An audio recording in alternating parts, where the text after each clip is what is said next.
What's up, Lego builders? Welcome back to Coconut Brick Studios.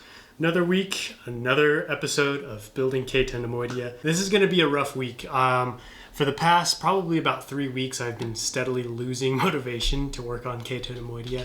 It's been increasingly tedious, less fun, and this week I feel like it's kind of probably been the worst out of all of the weeks as far as motivation goes. So it'll be interesting to see what actually happens this week or what gets done. That being said, there is a video out, obviously, so something good happened, which is always good. I definitely, don't ever want to just not work on Cato Neimoidia because I don't want to. When I commit to big mocks like this, I also commit to weekly updates for you guys, for myself, because it's a big investment of my time and money. So I want to make sure to hold myself accountable and hold myself responsible. If I say I'm going to do something like this, I need to make sure that I'm putting out weekly progress. So I'm going to get something figured out this week. Yeah, that's pretty much all I have. Time to start building. All right, guys, I'm kicking off the week with a massive haul. You can see I've got 2 huge packages, and these are both from Bricklink, just jam-packed full of parts. So you can see right here, I've got a bunch of yellow filler bricks,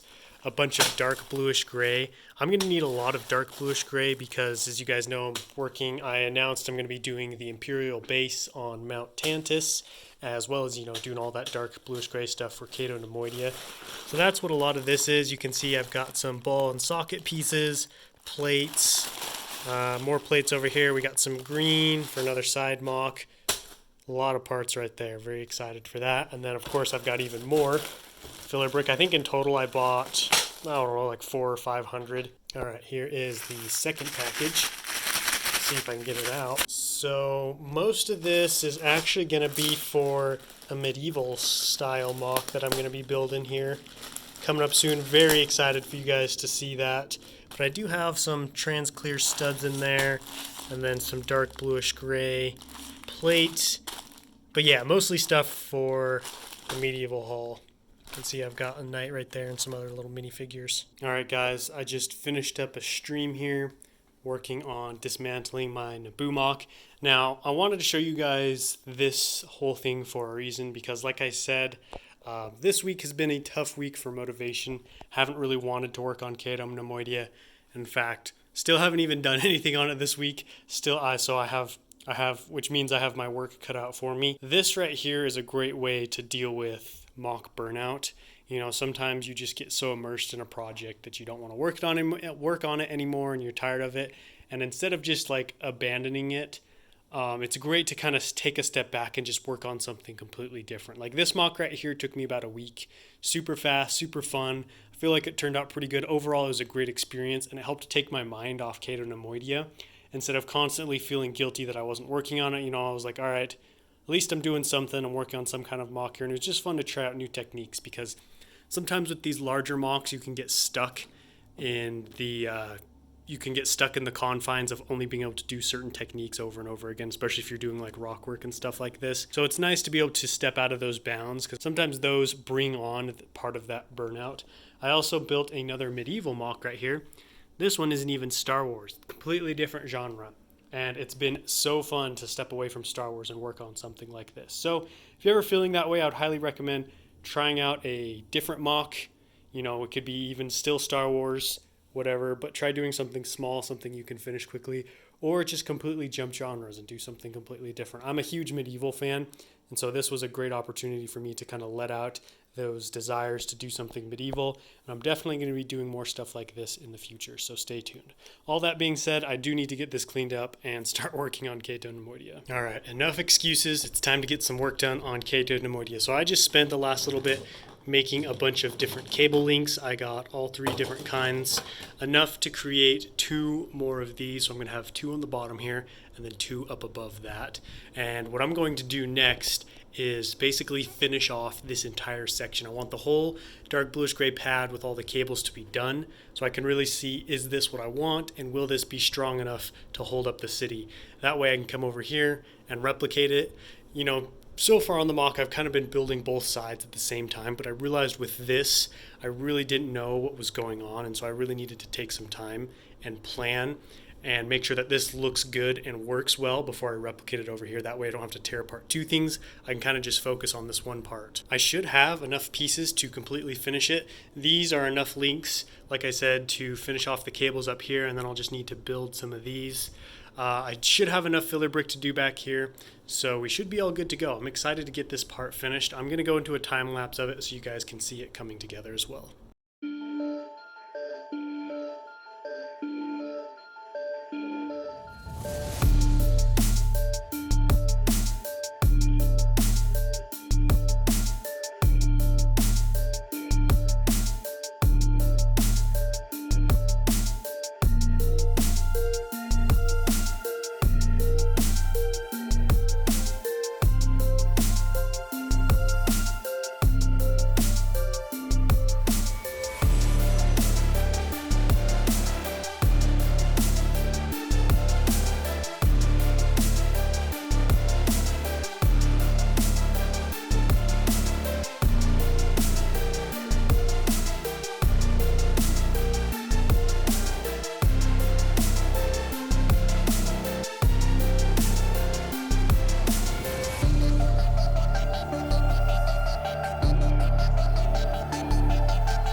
So here's kind of the situation I'm dealing with right here. You saw a lot of this come together fairly smoothly.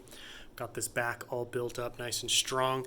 What I'm trying to decide now is where these second cables are gonna go. So I've got this one over here, and this one is close to the bottom cables. You can see there isn't much of a gap there, whereas over here there's a much taller gap. Basically, I'm building more of the wall and putting these cables closer to the top of the pad, whereas these ones are closer together.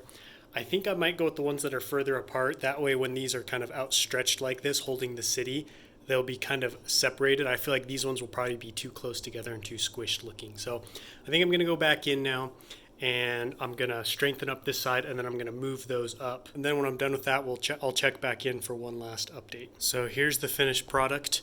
Well, mostly finished product. I raised up both of the arms so they're at the correct height and the correct space between each other. This probably looks pretty messy to you guys. I mean, it's pretty messy right now, just a bunch of jumbled arms everywhere, but I'm hoping as I start to work on the city and kind of figuring out where it's gonna go, I can start to connect these arms. Basically what's gonna happen is these two are gonna be up above like this, and then these ones are gonna come down underneath that, and they're all gonna meet right here. It is pretty messy here with these inner smaller connecting with these smaller support cables. I'm trying to decide what to do here. I may take them out and use the smaller 1x2 ball joints and have smaller cables that might look kind of weak and puny, so I may stick with these and just kind of rearrange them. I feel like it looks a little bit crowded, but that'll be for next week. I think I'm gonna wrap up the week here, but I'm pretty happy, you know, considering how unmotivated I was with what I was able to get done, because the sooner I can get this done, the sooner I can start on the city. And now that I've got this mostly figured out, I can begin to start work on this side, which I'm not really looking forward to, because these are a lot of parts, and I'm gonna have to order in basically all new parts for all this. But that's okay. That's just, you know, that's how it goes with That's how it goes with large mocks. Let me know what you guys think of this down below in the comments. I'm sure it just looks kind of like some giant spider or something right now. Hope you guys enjoyed this week of building Cato Neimoidia. It was a little bit different. Kind of had that little segment talking about creator burnout, things to do with that, things on ways on how to deal with that. I put that in the video for a couple of reasons, and one of the reasons is because I feel like that's part of mock building, right? That's part of large mock building. This is a mock update series, and so I try to keep you updated on all things related to the mock, whether And not all the stuff is building, you know, not all the stuff has to do with bricks. Sometimes it's the mental side, sometimes it's the planning side, sometimes it's the ordering side. And so I wanted to kind of give you guys an insight into this aspect of building large scale mocks because, you know, I'm sure a lot of the other large scale mock builders feel the same way, the same kind of burnout. And I'm sure all of you guys do too who build mocks, even if they're not to the same size or scale. So I just thought it'd be cool to kind of have that in there to show you guys how I deal with that. All that being said, I should be back on track next week getting out some more progress and making sure I'm getting back into the swing of things so that I can get this mock finished and get started on something else. If you guys like this video, don't forget to leave me a big thumbs up. Don't forget to let me know what you thought of this episode down below in the comments. And of course, if you're new to the channel, please consider subscribing so you don't miss out on any future content. But until next time, happy building.